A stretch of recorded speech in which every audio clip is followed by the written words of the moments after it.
أنفسنا ومن سيئات أعمالنا من يهده الله فلا مضل له ومن يضلل فلا هادي له وأشهد أن لا إله إلا الله وحده لا شريك له وأشهد أن محمدا عبده ورسوله.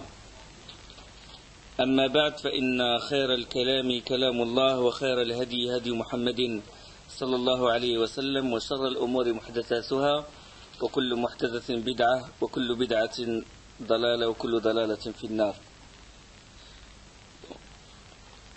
On a prévu terminer le qada ou le qadar dans 2 leçons, mais وَمَا تَشَاءُونَ إِلَّا أَن يَشَاءَ اللَّهُ.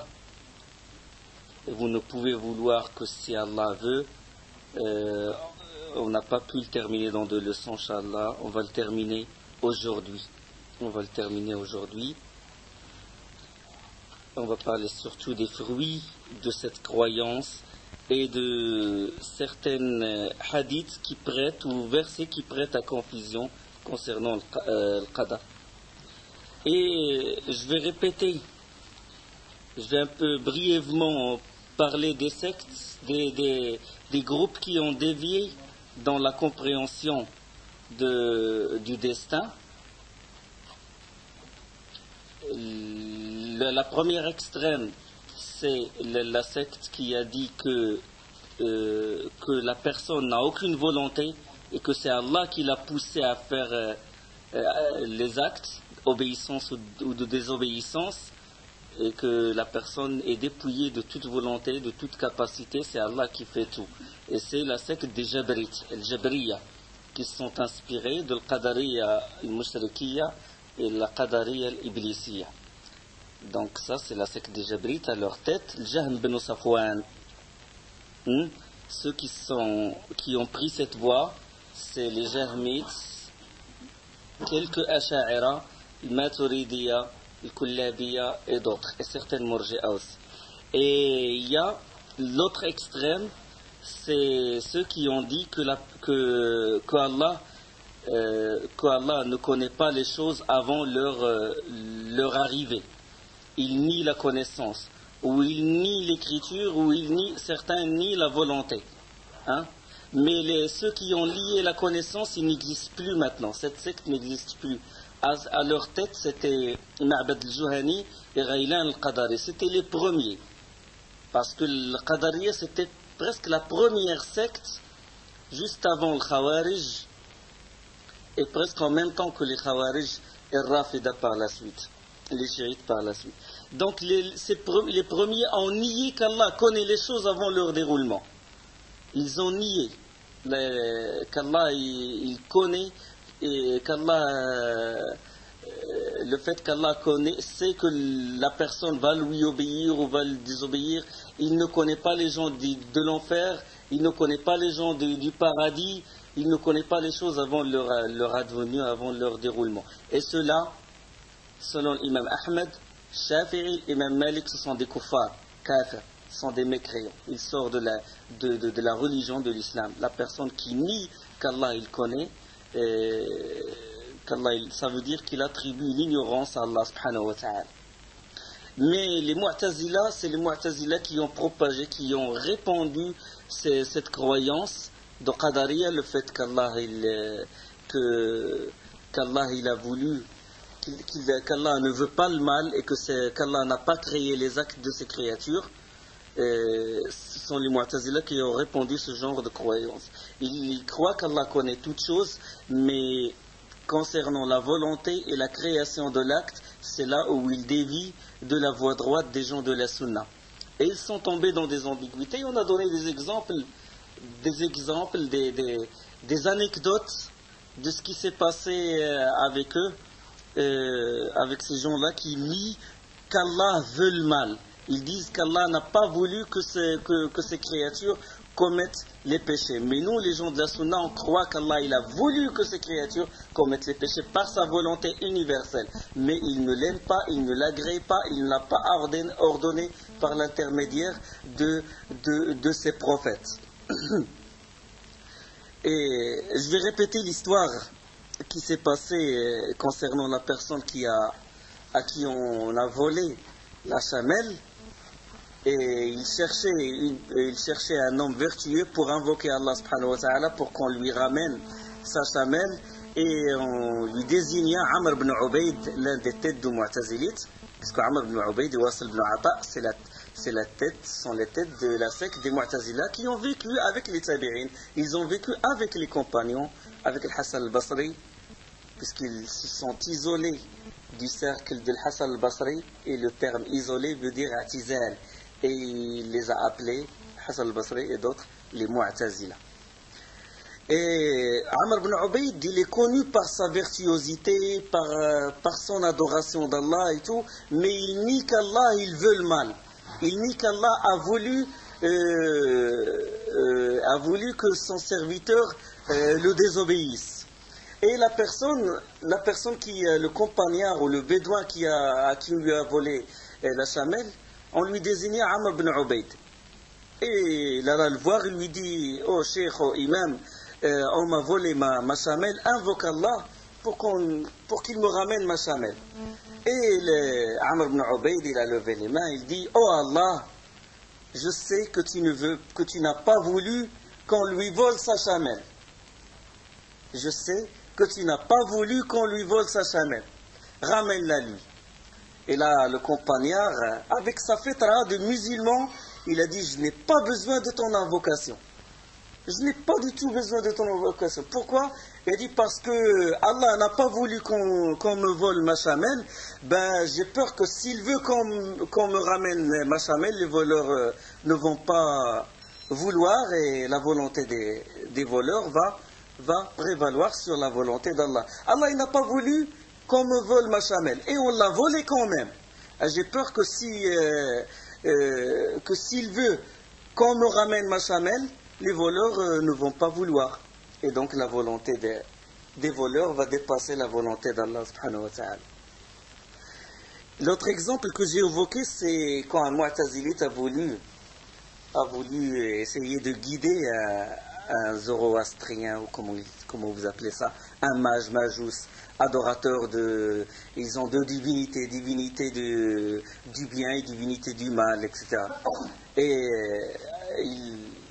ce Mu'tazilite, il appela cette personne à l'islam. Et la personne, ce mage, lui a dit: est-ce qu'Allah a voulu que Satan le désobéisse? Et le Mu'tazilite, il a dit: non, Allah n'a pas voulu que Satan le désobéisse. Il a dit: moi je suis avec le plus fort, je vais suivre Satan, puisque Satan, sa volonté est supérieure à celle d'Allah. Allah n'a pas voulu que Satan le désobéisse. Et Satan a désobéi à Allah, malgré, contre son gré. Donc moi je vais suivre Satan, qui est plus fort. Et j'ai évoqué également le dialogue, la fameuse discussion entre Al-Qadi Abd al-Jabbar al-Hamadani et Abu Ishaq al-Isfraïni, l'un des grands savants de la Sunna et le Jama'a. Et cet homme est entré chez Abu Ishaq al-Isfraïni, c'était un Mu'tazilite, et il lui dit: pureté à celui qui est exempt de tout péché, de toute turpitude. Il a dit pureté, ça veut dire pureté à Allah, il est exempt de tout péché. Qu'est-ce qu'il a voulu dire par ça? Il a voulu dire par ça qu'Allah n'a pas voulu le mal, qu'Allah n'a pas voulu que Satan le désobéisse, ni Pharaon, ni les gens, les pécheurs, les libertins de notre communauté ou de ces créatures le désobéissent. Il a dit pureté à celui qui est exempt de tout péché, de toute turpitude. Et Abu Ishaq al-Isfraïni lui a répondu: Subhana man la yaqa'u fi mulkihi illa ma yasha'. Pureté à celui que rien ne se passe dans son royaume sans sa volonté. Mal ou bien, soit le bien, soit le mal, ça ne sort pas de la volonté d'Allah. Subhana man la yaqa'u fi mulkihi illa ma yasha'. Pureté à celui que rien ne se passe dans son royaume sans sa volonté. C'est Allah qui a voulu tout ça. Mal ou bien. Et la personne, Qadi Abd al-Jabbar, il a dit: Allah veut-il qu'on le désobéisse? Et Abu Ishaq, il a répondu: désobéit-on à Allah contre son gré? Ayuridu Rabbuna ayu'sa, il dit ayu'sa Rabbuna qahra. Et le Qadi Abd al-Jabbar, il a dit: vois-tu, s'il m'a empêché toute guidée, et a décidé que je sois perdant, ou je sois perdu, je sois égaré, a-t-il bien fait ou mal fait? Ah, une bonne question. Il a dit, vois-tu, s'il a décidé que je sois égaré, et s'il m'a empêché toute guidée, est-ce qu'il a bien fait ou il a mal fait? Et Abu Ishaq, il a répondu, il a dit, s'il t'a privé ou s'il t'a empêché de ce que tu en es digne, il a mal fait. S'il t'a privé de quelque chose que tu mérites, il a mal fait. Et s'il t'a privé de ce qui fait partie de sa grâce, Allah, il réserve sa miséricorde à qui il veut. Subhanahu wa ta'ala. Réponse des savants de Al-Sunnah. Il n'a pas besoin d'écrire des volumes et des volumes et des volumes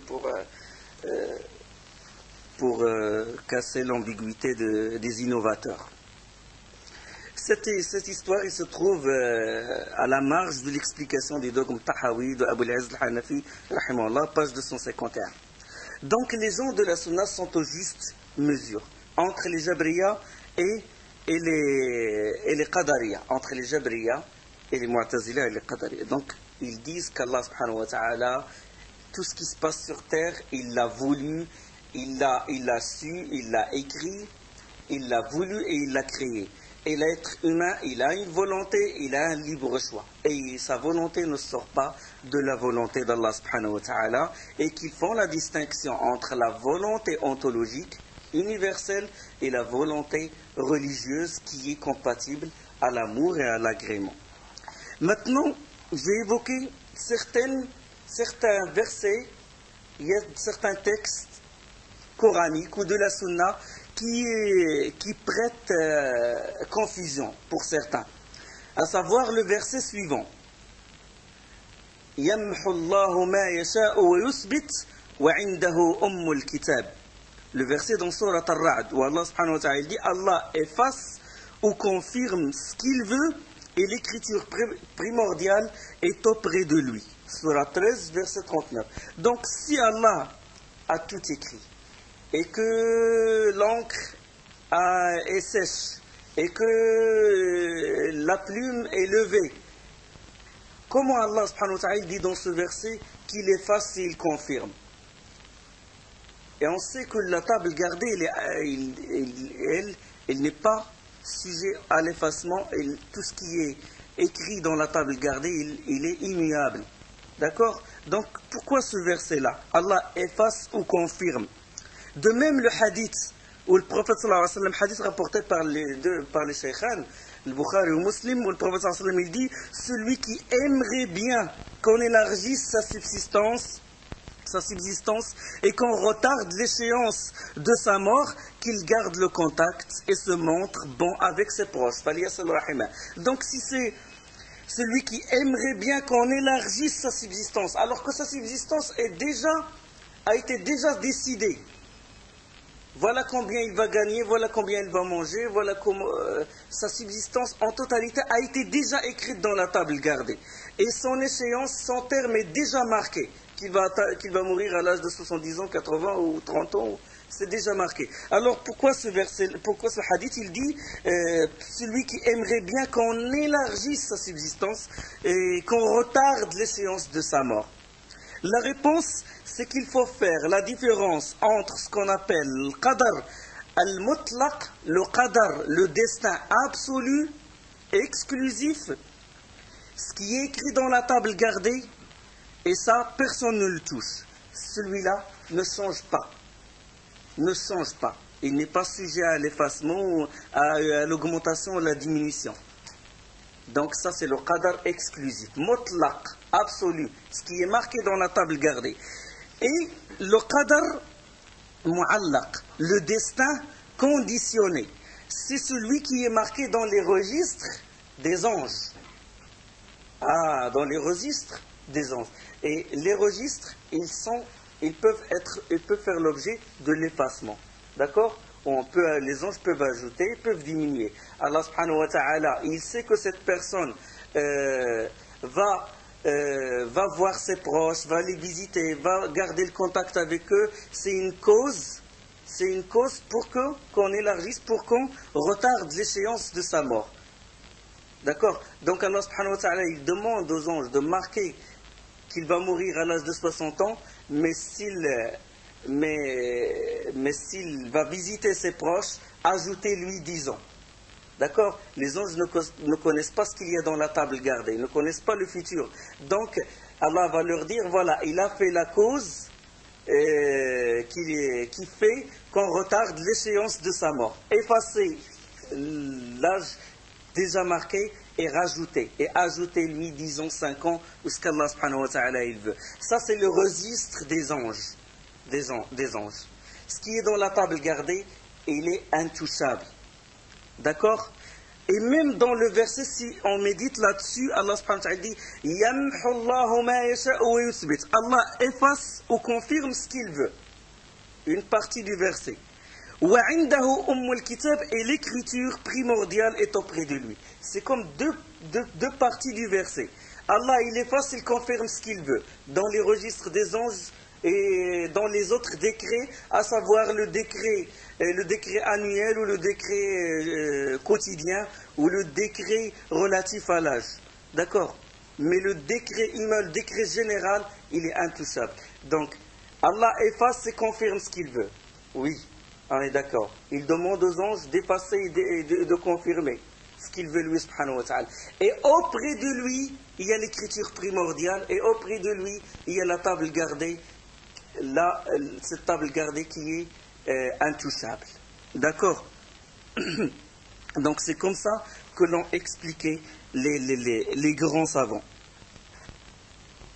Donc le changement, diminution, augmentation, ça se passe dans les autres décrets, les décrets annuels, les décrets quotidiens ou le décret relatif à l'âge. D'accord?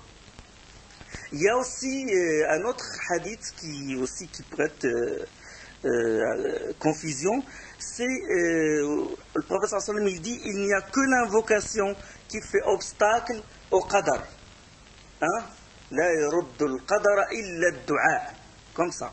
Hadith qui est rapporté par Tabarani et al-Hakim et qui est authentifié par Cheikh Al-Albani rahimahullah dans Sahih al-Jami' hadith 7739 où il dit rahimahullah c'est un hadith Hassan, assez bon.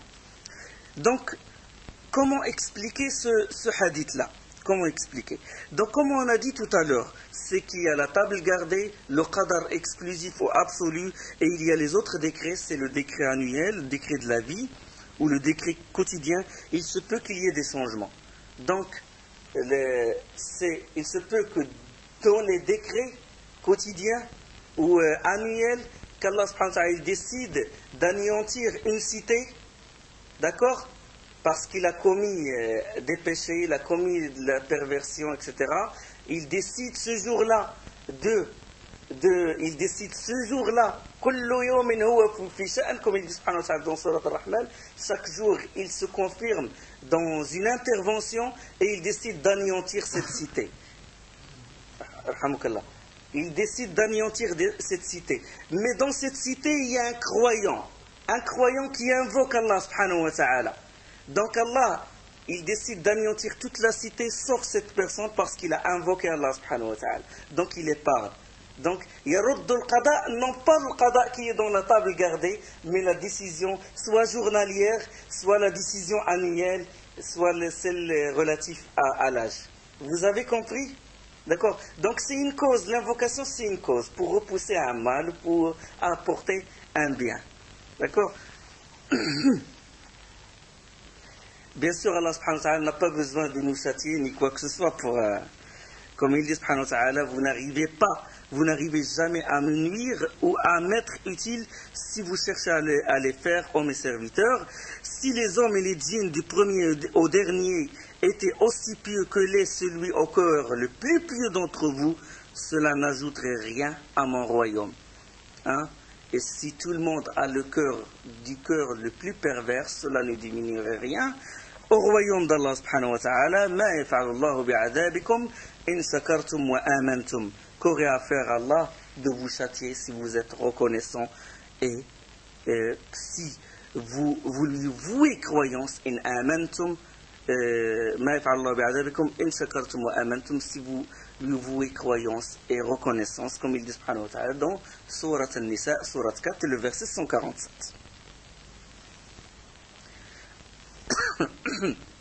Donc, qu'est-ce qu'on peut déduire de ces versets-là, de ce hadith, par exemple, celui qui veut qu'on retarde l'échéance de sa mort, qu'il visite ses proches, et qu'il n'y a que l'invocation qui repousse le qadar.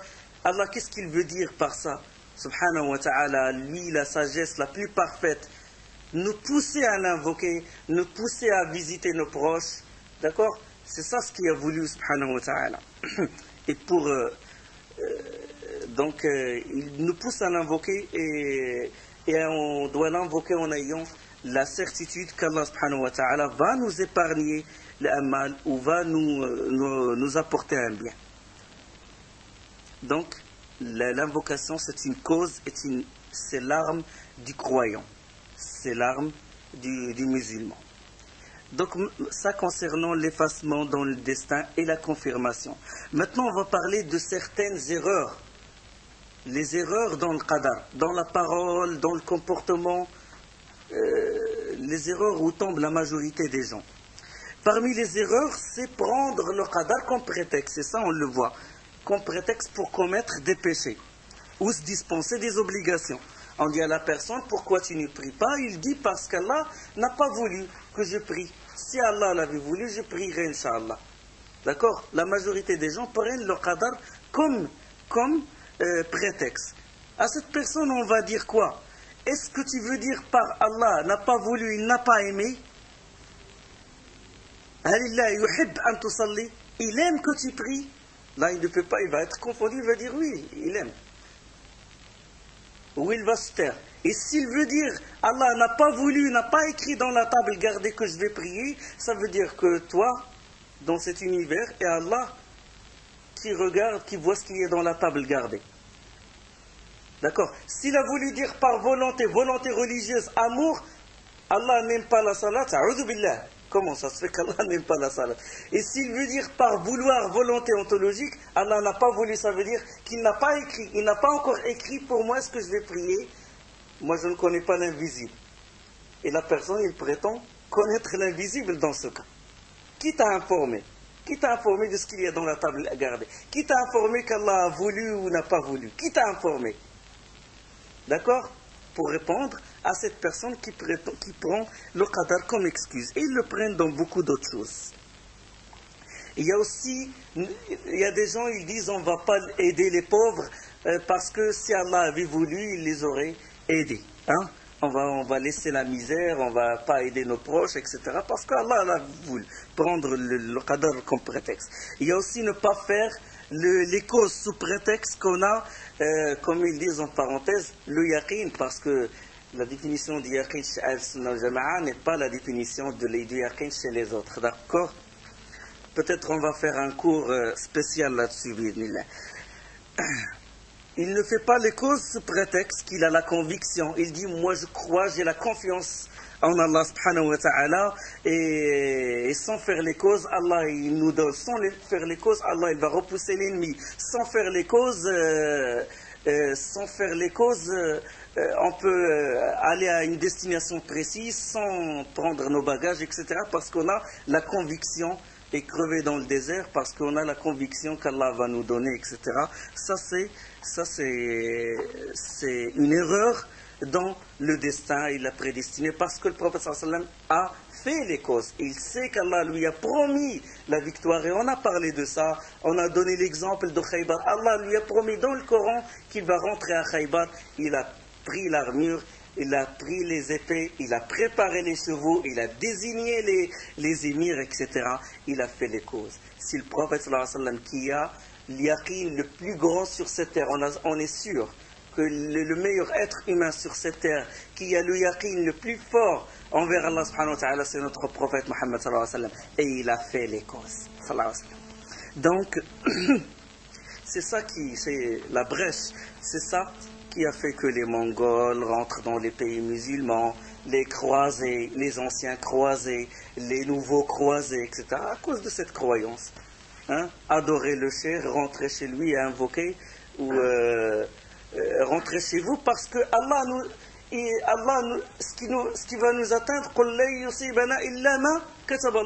il ne va nous arriver, nous atteindre que ce qu'Allah a écrit. Et ils restent chez eux. Ils ne font pas les causes. Les anciens, qu'est-ce qu'ils faisaient?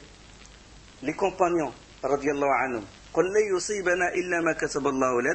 Il ne va nous atteindre que ce qu'Allah nous a écrit et ils rentrent dans les nuits. Et cela, il ne va nous atteindre que ce qu'Allah nous a écrit et ils se cachent chez eux. D'accord? La mauvaise compréhension des qadar. Comment notre salaf comprenait les choses et mettait en pratique les choses, les paroles d'Allah, et comment les derniers prenaient les paroles d'Allah subhanahu wa ta'ala. Donc ça c'est l'une des erreurs, certaines erreurs à corriger. Il y a aussi ne pas invoquer Allah. Et il dit ça ne sert à rien d'invoquer Allah puisque Allah a tout écrit. Allah il a écrit que je vais être malade, ou Allah il a écrit que je vais m'en sortir, etc. C'est pas la peine, ce n'est pas la peine d'invoquer Allah. Il donne comme exemple une histoire d'Ibrahim alayhi salam, quand ils l'ont ligoté, ils l'ont jeté dans le feu, et que Jibril est venu le voir, et il a dit: est-ce que tu as besoin de moi? Il a dit: je n'ai pas besoin de toi. Ibrahim alayhi salam a dit: je n'ai pas besoin de toi. Et Jibril a dit à Ibrahim alayhi salam, il dit: demande alors à ton Seigneur. Et Ibrahim, qu'est-ce qu'il a dit? Il a dit: sa connaissance de ma situation suffit à toute invocation. Sa connaissance de ma situation suffit à toute invocation. Hasbi bisu'ali ilmuhu bihali. Ça veut dire qu'il connaît déjà ma situation, c'est pas la peine que je l'invoque. Mais c'est un hadith da'if. Il n'a aucune base. Cheikh Al-Albani, rahimahullah, il dit: hadithun la asla lahu. Et même Cheikh Al-Islam bin Taymiyyah, rahimahullah, dans Majmu'at al-Fatawa, le volume 8, c'est page 539, et vous allez trouver ça dans ce hadith da'ifa. Donc c'est un hadith qui n'a aucun fondement, hadith da'if. Et on ne peut pas l'attribuer cette parole. On ne peut pas attribuer cette parole à Ibrahim alayhi salam. Hein? D'accord. Il y a aussi un autre. Il y a certains qui disent ce genre d'invocation. Je ne te demande pas de repousser le destin, mais seulement de l'adoucir ou de l'alléger. La as'aluka du'a yaqulu la as'aluka radd al-qada' walakin as'aluka al-lutfa fihi. C'est un hadith qui ne doit pas être dit. D'accord? Parce que ce qui est décidé par Allah subhanahu wa ta'ala, il est inéluctable. Il y a aussi ne pas dire le destin a voulu, sha'at al-aqdar. Le destin a voulu, la volonté d'Allah est intervenue. On dit c'est Allah qui a voulu. Et on n'attribue pas l'intervention à la volonté d'Allah. Allah a voulu ça. Ce n'est pas le destin qui a voulu ça. D'accord? C'est Allah qui a voulu. Et dire aussi, Allah et telle personne ont voulu. Sha'Allahu wa sha'a fulan. Et ça, on connaît le hadith du prophète sallallahu alayhi wa sallam, quand la personne a dit Sha'Allahu wa shi't. Allah et toi ont voulu. Et le prophète sallallahu alayhi wa sallam, il a dit: tu m'as rendu comme un égal à Allah subhanahu wa ta'ala, comme un rival. Aj'altani lillahi nidda, bal qul ma sha'Allahu wahda. Dis Allah a voulu. Allah, l'unique, a voulu. Il ne faut pas dire Allah et telle personne ont voulu. Parce qu'on va égaler la personne avec Allah subhanahu wa ta'ala dans la volonté, qui est un attribut propre à lui subhanahu wa ta'ala. Il y a aussi le manque de certitude que la fin heureuse est aux pieux, ici-bas et dans le delà.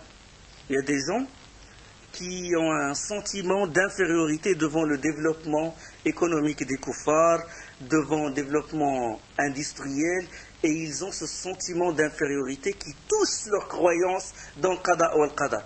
Ils sont plus forts, ils ont des satellites, ils voient le fourmi dans les ténèbres de la terre, avec leurs satellites, avec leurs moyens, ils agrandissent l'ennemi. Les satellites, ils se trouvent où? Au-dessous d'Allah ou au-dessus d'Allah? Répondez, Allah, il se trouve où? Au-dessus des cieux. Il se trouve au-dessus des satellites ou au-dessus des satellites? Au-dessus. Là, on a confiance en celui qui est au-dessus. Ça, c'est la croyance dans le qada ou al-qadar.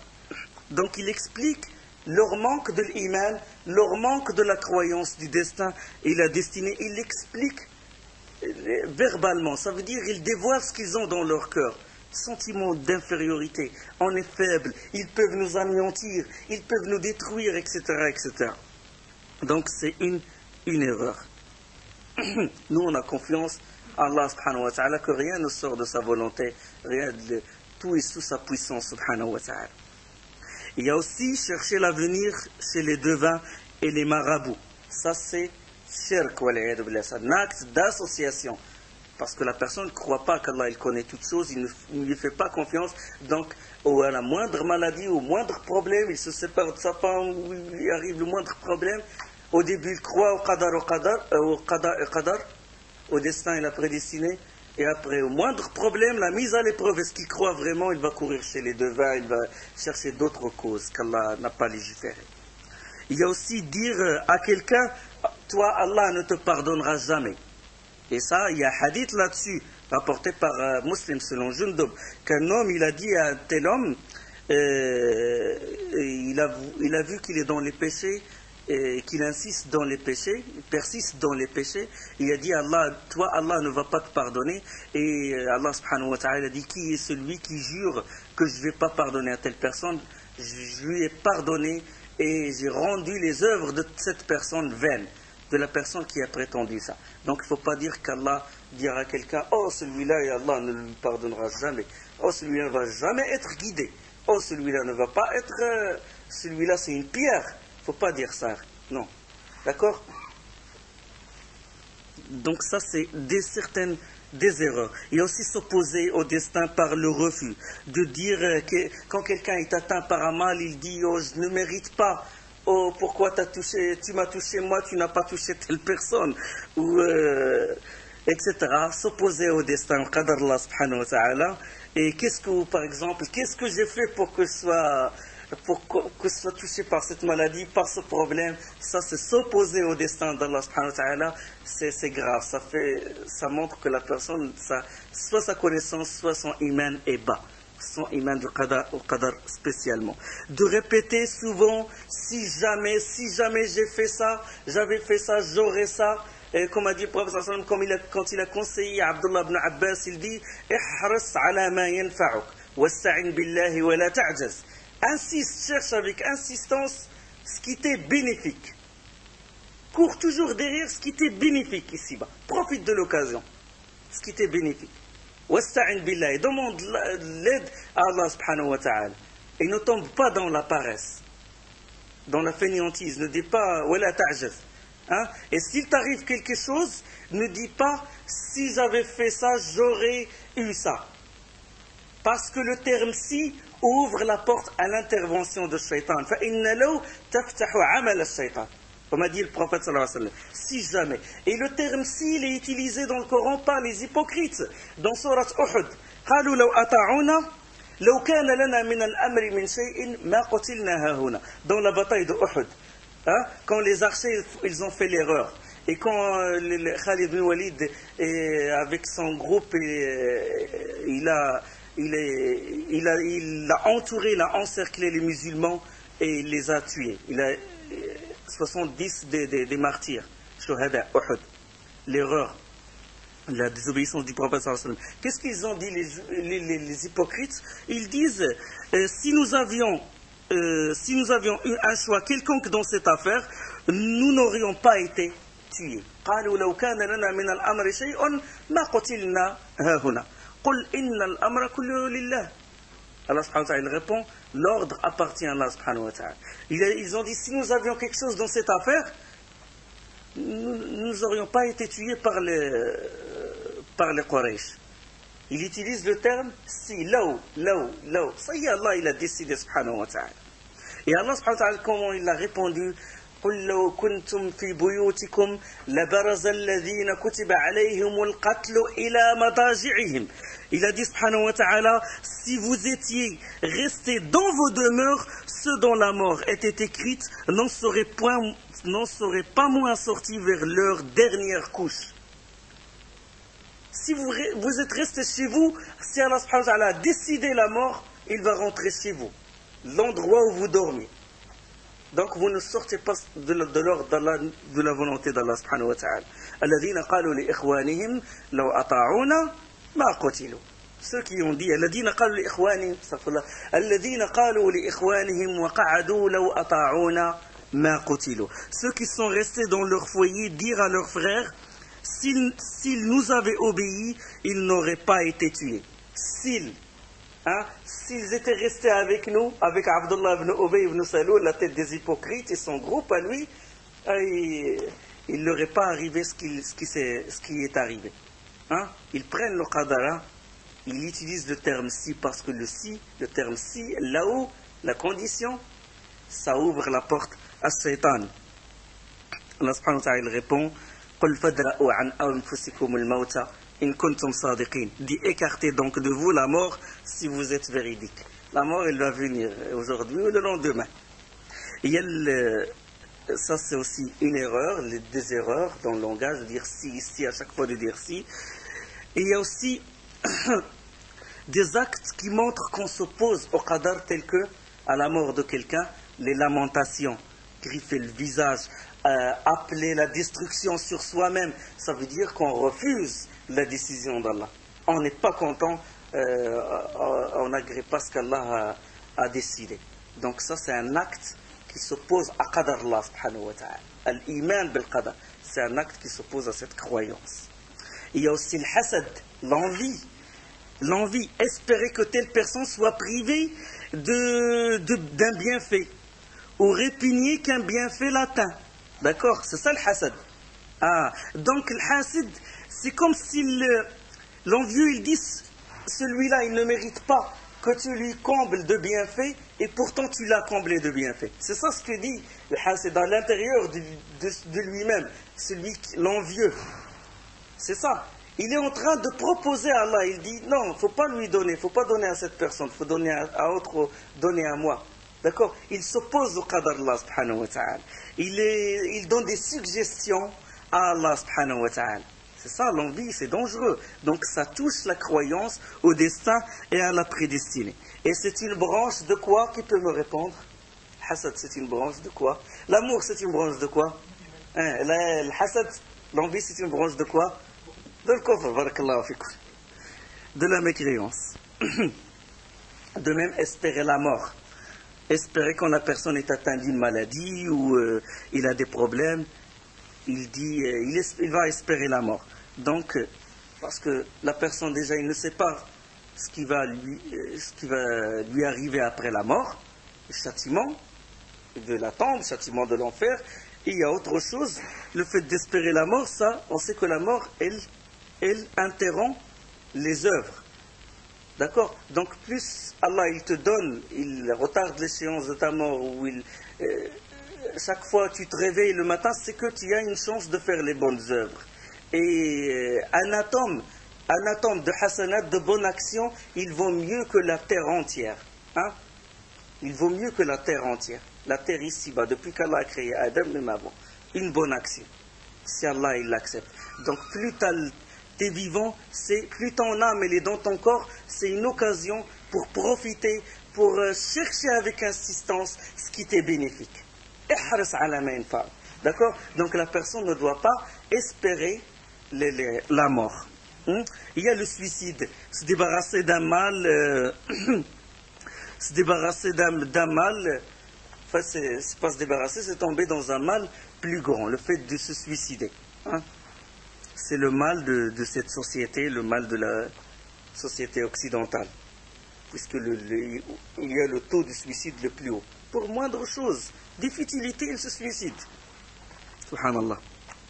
Ça, c'est dû à la mauvaise croyance ou des erreurs dans qada ou al-qadar. Il y a aussi se mettre en colère à la naissance d'une fille au lieu d'un garçon. Allah il dit subhanahu wa ta'ala dans surat al-Nahl وَإِذَا بُشِّرَ أَحَدُهُمْ بِالْأُنْثَى ظَلَّ وَجْهُهُ مُسْوَدًّا وَهُوَ كَظِيمٌ يَتَوَارَى مِنَ الْقَوْمِ مِنْ سُوءِ مَا بُشِّرَ بِهِ أَيُمْسِكُهُ عَلَى هُونٍ أَمْ يَدُسُّهُ فِي التُّرَابِ أَلَا سَاءَ مَا يَحْكُمُونَ. Allah il dit dans le Saint-Coran, et lorsqu'on énonce à l'un d'eux une fille, son visage s'assombrit et une rage profonde l'envahit. Et la suite du verset, il se cache des gens à cause du malheur qu'on lui a annoncé. Doit-il la garder malgré la honte ou l'enfouira-t-il dans la terre? Combien est mauvais leur jugement. أيمسكوا على هون أم يدسوا في التراب, comme les gens de la jahiliya anti-islamique. Ceci est grave. Pourquoi? Pour beaucoup de raisons. Parce qu'il y a beaucoup de choses répréhensibles. Il y a premièrement que la personne, il s'oppose à la décision d'Allah. Premièrement. Deuxièmement, c'est qu'il n'accepte pas un don d'Allah. Et Allah subhanahu wa ta'ala, il l'a appelé hiba. Il l'a appelé don. Yahabu liman yasha'u al-inath wa yahabu liman yasha'u al-dhukur subhanahu wa ta'ala. Il fit don de filles à qui il veut et il fit don de garçons à qui il veut. Donc c'est un don d'Allah. C'est une hiba. Lui, il refuse le cadeau d'Allah subhanahu wa ta'ala. Ça, c'est deuxièmement. Il y a le mépris, ça sous-entend, même s'il ne le dit pas, mépris de la femme. D'accord? C'est un rabaissement de sa valeur. Et lui imposer quelque chose qu'il ne peut pas, qu'il ne peut supporter. D'accord? Il y a ça aussi qui est répréhensible. Il y a manque de raison. Parce que c'est Allah subhanahu wa ta'ala qui décide. C'est Allah qui décide que ce spermatozoïde qui porte le chromosome Y féconde cet ovule. C'est Allah qui décide et c'est Allah qui décide toutes les étapes, l'embryogénèse, etc., jusqu'à la fin. C'est Allah l'unique qui décide, subhanahu wa ta'ala. Il y a aussi le fait de ressembler au comportement des kuffars de la jahiliya, du paganisme anti-islamique. Ces choses, vous allez les trouver dans Tuhfat al-Mawdoud fi Ahkam al-Mawloud d'Ibn al-Qayyim, rahimahullah. Il y a aussi parmi les erreurs, c'est de dire telle personne est-il mort à cause de quelque chose, un accident, ou c'est juste le qada et qadar. Est-ce que cette personne est morte à cause d'un accident, de quelque chose, ou c'est juste le destin? Mais tout ne sort pas de qadar Allah subhanahu wa ta'ala. Accident, pas accident, cause ou sans cause, tout ne sort pas de ce qu'Allah a écrit. D'accord? On dit, cette personne est morte par le qadar Allah à cause d'un accident, crise cardiaque, maladie, etc. D'accord? Donc ça, c'est en gros les erreurs. Là, vous allez toucher l'importance de l'aqidah dans notre société. Quand on corrige les pensées des gens, les croyances, ça donne des fruits. D'accord? Et croyez-moi, si les gens insistaient à l'étudier l'aqidah, à la mettre en pratique, l'ennemi il tremble. Sans matériel, l'ennemi il tremble. Il y a les fruits de cette croyance. Les fruits, bien sûr, il y a beaucoup de fruits, vous devez connaître pas mal. Réalisation de l'adoration d'Allah, tawhid, puisque tu crois qu'Allah est qadir, il est le puissant, et rien ne sort de la volonté d'Allah, etc. Il y a aussi purification du cœur de l'association, purification de ton cœur de shirk, parce que les gens qui se sont égarés, qu'est-ce qu'ils ont dit? Ils ont dit qu'Allah n'a pas voulu le mal. Ils prétendent que l'être humain, c'est lui qui a créé le mal.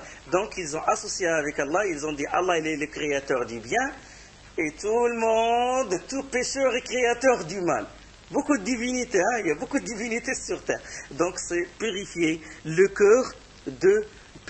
cœur du shirk, de l'association. Donc croire au qadar est très lié au tawhid. Il est très lié à la seigneurie, il est très lié à l'uluhiyya, au fait d'adorer Allah subhanahu wa ta'ala, l'unicité de l'uluhiyya, de l'adoration. Donc c'est très lié. Il y a réalisation de la guidée et l'augmentation de l'iman.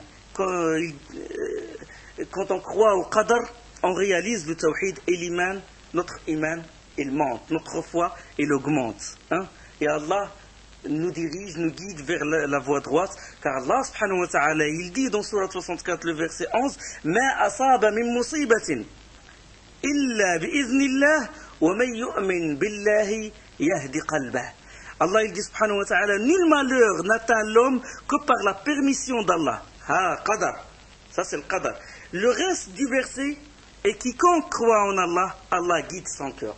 Donc c'est croire au qadar. Si tu crois au qadar, ces 4 degrés, pas seulement croyance, pas théorique, seulement dans la tête, mais il faut mettre en pratique ça, il faut avoir confiance en Allah subhanahu wa ta'ala, Allah il guide ton cœur, et la suite incha'Allah après.